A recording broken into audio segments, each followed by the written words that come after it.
पर 200 कणक थी लहे हिसाब त कयां ॾिसां त ॿुधी त केतिरो हणियो थो थिए।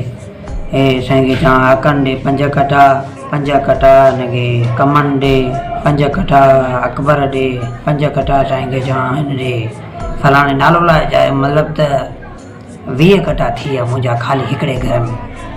हाणे हिननि मूं सोचां थो त 5 कटा खपाए वेंदुमि ॿाहिरि मुल्क घुमणु, बाक़ी जेके बचा रखंदुमि, पोइ जंहिंमहिल अन जी जंहिंमहिल किल्ती थींदी पोइ खपाईंदुमि ठाहींदुमि। बाक़ी ॿिया जेके कोट पाड़ो आहे मतिलबु ॻाल्हि बसि हिकिड़े घर जो हिसाबु आहे। पोइ हुनजो बसि वॾो हिकिड़ो गोदाम ठाहे इन्वेस्ट कंदुमि, अमीर थी वेंदुमि। फ्री में कमाइण जा तरीक़ा बचो, फ्री में बसि थोरो करामत जो ख़ौफ़ ॾे माण्हुनि खे, जाहिल माण्हुनि खे पैसा कढंदा, ज़ंजीरूं वॻा गाॾियूं, ऐं हो वीचारा उते ई पिया आहिनि।